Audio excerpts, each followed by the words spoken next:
The old folks in the West used to say that life never warns you before it changes you. Big moments don't roll in like thunder. They sneak up quiet, like a dust cloud on a slow afternoon. And on one burning September day in 1882, a woman named Anna Turner stood on a train depot platform in Millerton, Texas, learning what it meant to be looked at but never truly seen. The sun hammered the wooden boards like it was punishing every soul there, and the heat made people meaner than usual. 10 women stood on that platform, each waiting to be chosen by some rancher in need of a wife. But Anna already knew in her bones that she was not going to be the first one anyone reached for. She held her carpetbag tight against her skirt, though there wasn't much inside. Her mind drifted for a moment to the day her husband had returned her to her parents, home like he was returning a plow that wouldn't cut straight. 3 years married, and not one child. That was all it took for him to decide she was broken.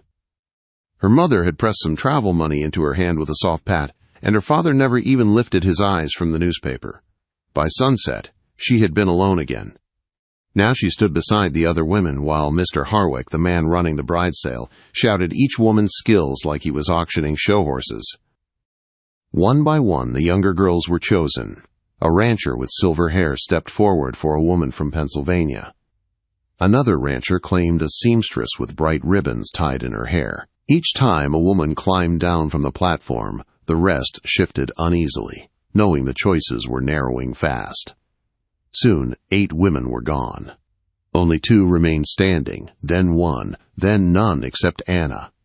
The crowd's eyes swept over her like she was a dirty window, not even worth a clean look. Someone in the back called out that there had to be something wrong with the one in brown. Another voice answered that she must be second-hand goods, returned merchandise. Laughter rolled across the depot. Some women covered their mouths with gloved hands, pretending to be polite while enjoying every second of Anna's humiliation. She stood straight, forcing her hands to stay still even though her fingernails were biting into her palms. She kept her eyes on the far horizon where the heat shimmered over the tracks. If she let herself meet this crowd's eyes, she knew she would fold like a paper cup in a rainstorm. Mr. Harwick stumbled over his words as he tried to present her. He said she had experience in household management. That only made the laughter louder. Someone shouted that she sure had experience failing at marriage. Her stomach twisted, but she didn't let her face show one drop of what she felt inside.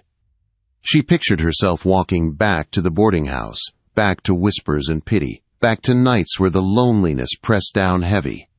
She could almost feel the weight of failure sitting on her shoulders again. Then she heard something. Bootsteps. Slow, steady, purposeful. Like the sound of a man who didn't need attention but always got it anyway. The laughter died as people stepped aside. Heads turned. A path opened through the crowd, and through it walked a man everyone knew by name, even if they'd never spoken to him. Jacob Holt. The rancher who had lost his wife and newborn child 3 years earlier. The man who never came to church socials, never smiled at anyone, and worked from dawn until dark like he was trying to outrun pain that lived inside him. His clothes were worn from years of ranch labor. His face carried lines carved by wind, sun, and grief, but he walked like someone who could weather any storm and still stand tall afterward. He stopped at the bottom of the platform, looking up at Anna. Instead of staring at her face the way the others had done, trying to judge what was wrong with her, he looked at her hands. He noticed the half-moon cuts where her fingernails had pierced skin. She unclenched them without meaning to. Harwick moved toward him fast, nervous, and sweating. He stammered something about not knowing Jacob was shopping for a bride. Jacob just answered with a rough voice that he hadn't meant to. But he changed his mind. He lifted his chin toward Anna like he'd already made his choice. "This one," he said in a quiet voice that somehow carried through the depot. "She's coming with me." Silence fell heavy over the crowd. Even the wind seemed to stop. Anna's breath caught. She opened her mouth to speak, but no sound came. She felt the platform steady under her feet, though her knees trembled. After so many months of feeling invisible, someone had finally stepped forward. Someone who wasn't laughing. Harwick sputtered. trying to warn Jacob about her past, about her return, about her condition, as he called it. Jacob cut him off. "Didn't need to know," he said, already turning away. Anna found her voice long enough to answer, "I'm coming!" Those words changed everything. She climbed down with her small carpet bag in hand. People stared at her like she carried a curse. Some whispered that Jacob was a fool taking on another man's burdens. Others said she would disappoint him too, but Anna didn't stop. She followed Jacob through the crowd, step for step. At his wagon, he paused.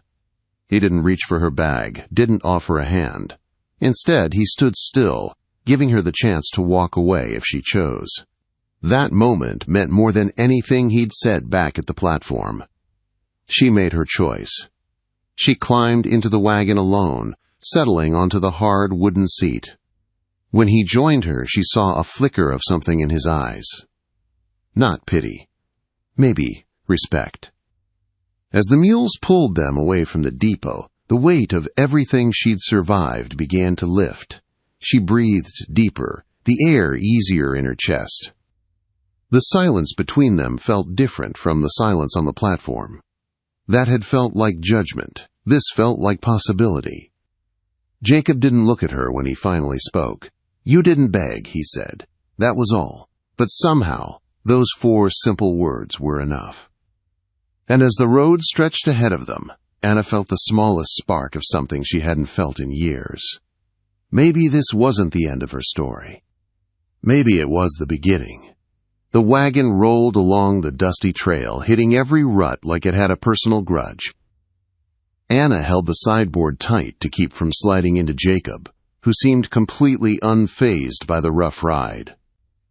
He handled the reins calmly, moving with the rhythm of the wagon as though he and the road understood each other. Behind them, the depot shrank into a memory she hoped never to revisit. Anna wanted to explain herself, wanted to defend the life she had failed to build. She tried to say there were things he should know about why she had been the bride no one wanted. He cut her off gently, saying he didn't need to know. The way he said it wasn't dismissive. It was final, steady, like he had made peace with choosing her exactly as she was. So she tried again. "Do you want to know if I can cook?" "Yes." "Wash clothes?" "Yes." "Raise chickens?" "Yes," she answered. The corner of his mouth twitched in what might have been a smile when she joked about which end laid the eggs. They settled into a comfortable quiet. The wagon passed the last small house at the edge of town. Anna recognized it from her lonely walks. She'd once imagined herself ending up like the widow who lived there, alone behind a sagging fence with roses growing wild. Now she sat beside a man who had chosen her, not because she was the prettiest or the youngest or the most desirable, but for reasons she did not yet understand. He asked about her carpet bag, noting it felt light. She told him she didn't own much. "Good," he said. "I don't have much either." There was comfort in that honesty. Anna asked about the ranch, and he answered in short, simple sentences. 8 or 9 miles away, 160 acres, most of it rough country. A house with 4 rooms and a lean-to he built himself. He told her she could have that lean-to as her own space, with a lock on the inside of the door so she had privacy.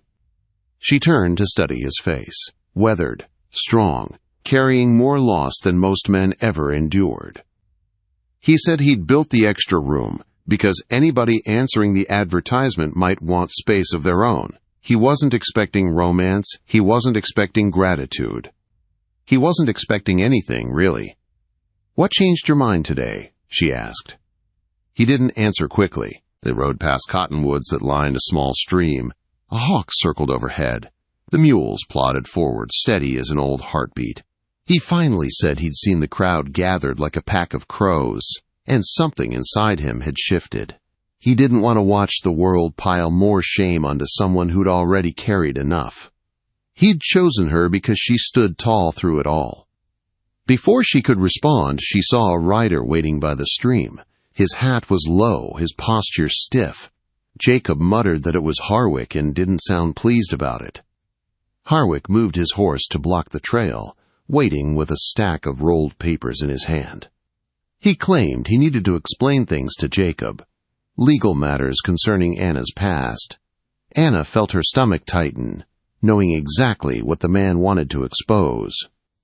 She told Harwick to say whatever needed saying. He hesitated, then said it plainly in front of both of them. She couldn't have children. Her previous marriage had produced none, and the doctor had confirmed that the issue wasn't with the husband. Anna felt her face burn, not with shame, but with old pain that had never healed right. She waited for Jacob to react, for him to decide she wasn't worth the trouble. Instead, Jacob climbed off the wagon, walked slowly toward Harwick, and rested a hand on the bridle. He didn't raise his voice. He didn't threaten. He simply said he already knew enough. He wasn't interested in anyone else's opinion about the woman he'd chosen. Harwick pushed again, insisting Jacob needed protecting, insisting that a barren wife meant a barren future, insisting that Jacob was signing himself up for an empty house, an empty nursery, an empty life. That word empty seemed to echo across the prairie like something broken. Jacob's reply came low and steady. He told Harwick he already lived with empty. He had buried a wife and a child. His house already had more silence than anyone deserved. Taking Anna home would not make any of that worse. Harwick backed off finally, riding away with dust kicking up behind him. Jacob returned to the wagon and told Anna he was sorry she had been forced to hear that again. She told him he didn't have to defend her, but he said he did. They watered the mules at the stream, and she watched him move with calm strength, checking hooves and straps. She felt safe in his presence in a way that surprised her. She felt seen. Then she told him the truth. What Harwick had said was correct. She couldn't give children. Jacob rinsed his hands in the cold water, wiped them on his trousers, and said his wife had died trying to give him one. He wasn't looking for a broodmare. He was looking for someone who could share the work without expecting more than he could give. Anna nodded. She understood expectations better than most. Jacob told her he didn't talk much. He didn't host neighbors. He worked from dawn to night. The house wasn't pretty. Life wouldn't be fancy. But he offered honesty, safety, and a room of her own. No man had ever offered her that much before. She asked what the land looked like. He pointed to the distant horizon. Over that rise, he said quietly, and she felt something ease inside her. It might not be a home yet, but it was a place to start. The mules picked up their pace as the sun dipped low, stretching shadows long across the ground. Anna was just beginning to settle into the quiet rhythm when she saw dust rising behind them. Not a gentle cloud like before. A hard and fast streak. A boy on horseback riding as though the world were on fire. Jacob's whole body went alert. "That's Sam," he said, and the tone of his voice made Anna's stomach twist. He wouldn't be riding like that unless something's wrong. Sam reached them breathless, yelling that fire had jumped the creek and was racing toward their land. Jacob turned the wagon sharply, his jaw set. "Change of plans," he said, and just like that, the fragile sense of calm shattered. Something far more dangerous than shame was waiting beyond the rise. And now, trouble was coming for all of them. Jacob urged the mules forward, pushing them faster than Anna thought possible. Smoke drifted across the sky, thick and dark, turning the evening sun into a red smear. The wagon jolted over ruts so deep, Anna had to brace herself with both hands. Sam Patterson rode beside them, shouting that the fire was chewing through dry grass like it was hungry for everything in its path.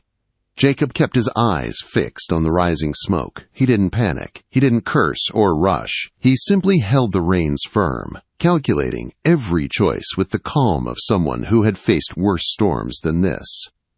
When they reached the rise, Anna finally saw it. A wounded horizon where gray smoke rolled like waves over burned land. The fire was still miles away, but the wind carried the warning straight toward them. Jacob drove hard until the house came into view. A small shape against a massive land. Plain but strong, like a man who didn't waste words. He helped Anna down quickly but gently. "I need to check the fire breaks," he said. "You come inside. I'll show you the house before I go." He moved fast through the rooms, pointing out what she needed to know. "This here is the kitchen. Pump works fine. Stove pulls a little left, so watch it. Cellar door is through there. Shelves are stocked. Over here is the small parlor. Don't use it much. He kept going, sweeping through the place like he was racing the wind. He showed her the bedroom that had belonged to his wife once, then led her to the lean-to he'd built. Her room, small, clean, with a narrow bed and a bolt on the inside of both doors. No frills, no extra space. But it was hers. For the first time in years, she had a room where no one had the right to enter without permission.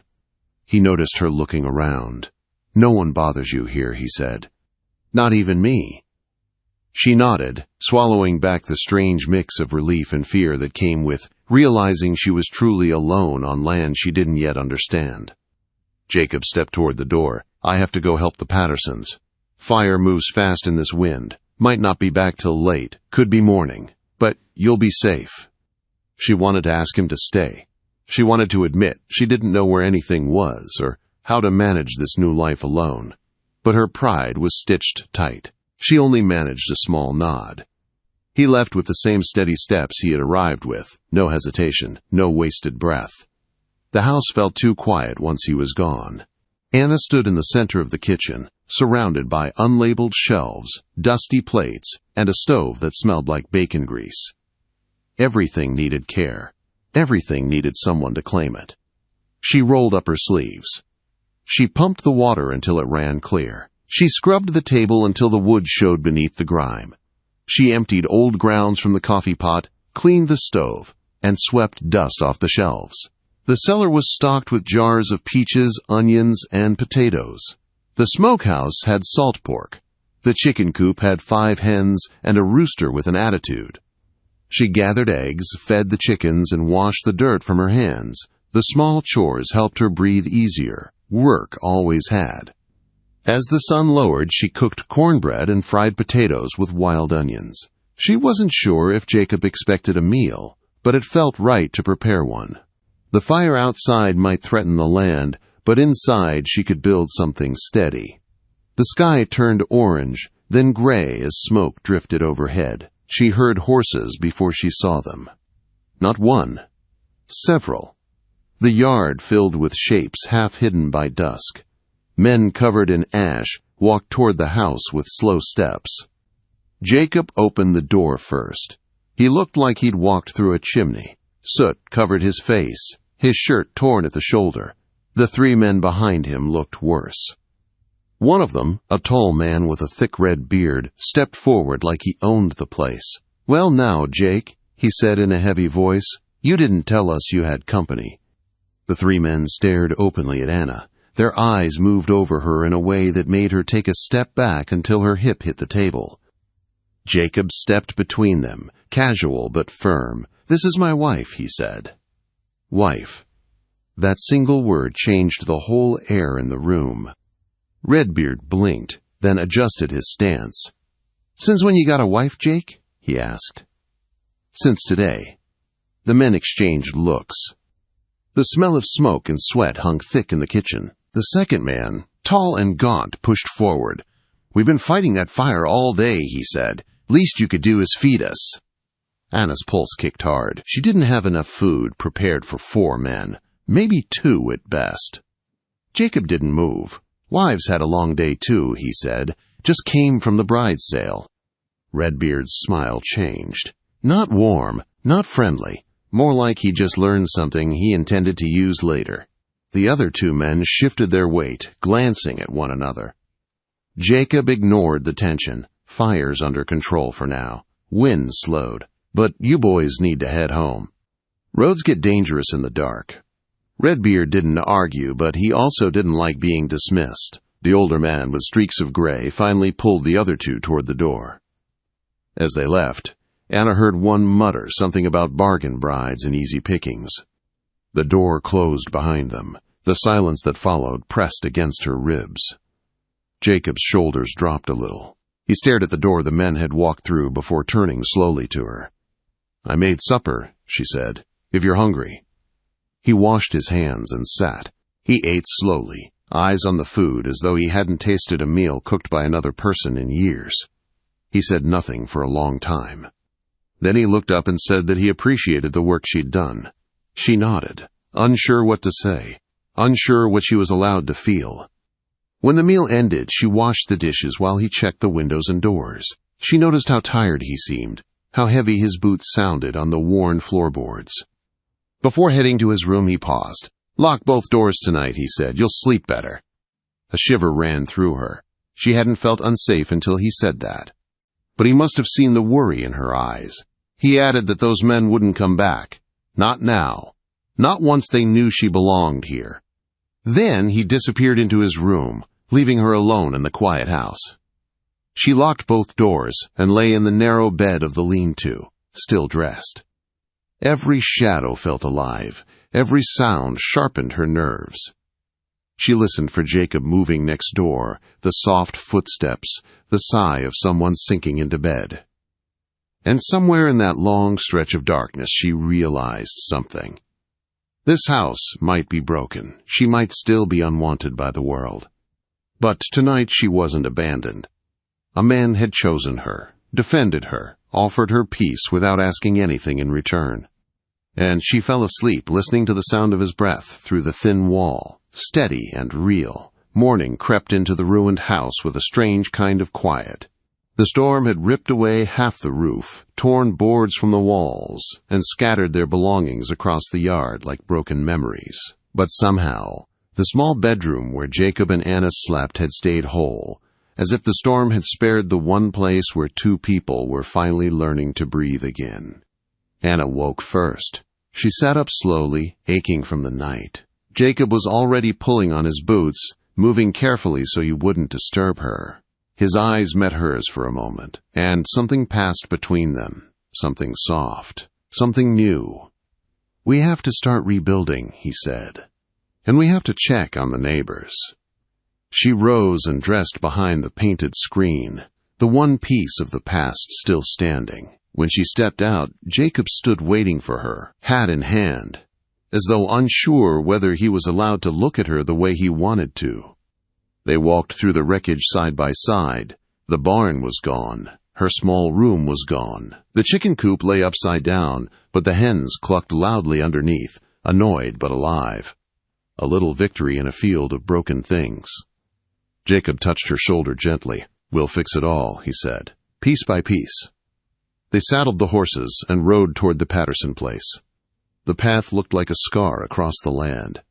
Trees were stripped bare. Fences lay flat. A wagon wheel sat half buried in mud, still spinning from the night before. When they reached the Pattersons, neighbors were already gathered. Patterson lay on a cot outside, wrapped in blankets, pale but alive. Mrs. Patterson rushed to Anna the moment she saw her. "You saved him," she said. Her voice cracked. "I don't know how to thank you." Anna didn't know what to do with such gratitude, so she simply nodded. Jacob checked Patterson's legs, then looked to Anna for confirmation. She told him the brakes were set right. With time and care, the man had a chance. Word of Anna's actions spread fast. Men who had laughed at her weeks earlier now tipped their hats. Women whispered not with pity, but with respect. Even the younger girls watched her with admiration, as if she had become someone worth learning from. On the ride home, Jacob said quietly, "Folks are seeing you now. Not the way they saw you at that depot. This time, they see who you are." Anna didn't answer at first. She was thinking about the strange feeling rising in her chest. Not pride, not relief, something warmer. When they reached the ruined ranch, they stood together in the yard, studying what needed rebuilding. The wind carried the scent of burned grass, but beneath it lingered something hopeful. Jacob looked at her with calm certainty. "Whatever comes next," he said, "we face it together." And for the first time in her life, Anna believed that together might finally mean something that would last. Rebuilding began the next morning, long before the sun had fully risen. The storm had torn so much apart, but it hadn't taken their will to start again. Jacob and Anna worked side by side, pulling broken boards away from the house, gathering tools from where the wind had scattered them, and stacking lumber that could still be used. Every small task felt like a promise that the life they were building mattered. Neighbors came by with supplies, offering hands instead of judgment. Mrs. Patterson brought food, Sam Patterson brought tools. Even the roughest ranch hands showed up ready to work. People who once looked at Anna with doubt now approached her with respect, asking her what needed doing. She answered with calm certainty, and they followed. By the third day, Jacob paused while lifting a heavy beam, wiped sweat from his brow, and looked at Anna the way a man looks at someone who has changed his world. "You held everything together when it mattered most," he said. "I could not have done any of this without you." Anna felt heat rise in her chest, not embarrassment, something gentler, something like belonging. That evening, after the others had gone home, they sat on the porch that still leaned a little from the storm. The sky glowed orange as the sun dropped behind the hills. For a while they just listened to the quiet, the chickens settling in for the night, the wind brushing softly across the land, the calm that comes after surviving what almost broke you. Jacob finally spoke. "When I chose you, at that depot, I thought I was doing something practical. Thought I was choosing someone who needed a place as much as I needed help, but I didn't understand then what I understand now." Anna waited, her heart beating slow and steady. "I didn't just choose someone to help with work. I chose the person who helped me live again." He reached for her hand, not fast, not hesitant, just honest. She took it, feeling the warmth of his palm and the weight of everything they had survived together. Two people the world had counted out. Two people who found strength in each other's quiet places. That night, when they stepped inside the house, the place didn't feel broken anymore. It felt like the beginning of something real. Something they were building together, brick by brick, choice by choice. Weeks later, when they rode into town to sign the marriage register, people greeted them not with whispers, but with smiles. A few folks nodded, as if they had known all along that these two battered souls would find each other. Anna held Jacob's arm a little tighter as the clerk wrote her new name, Anna Holt. It fit her in a way nothing else ever had. As they rode home, the sun warm on their backs, she realized the truth that had followed her from the depot to the storm cellar to this new life. Being the one nobody wanted had led her straight to the one person who saw her fully. And sometimes being seen was the greatest love of all.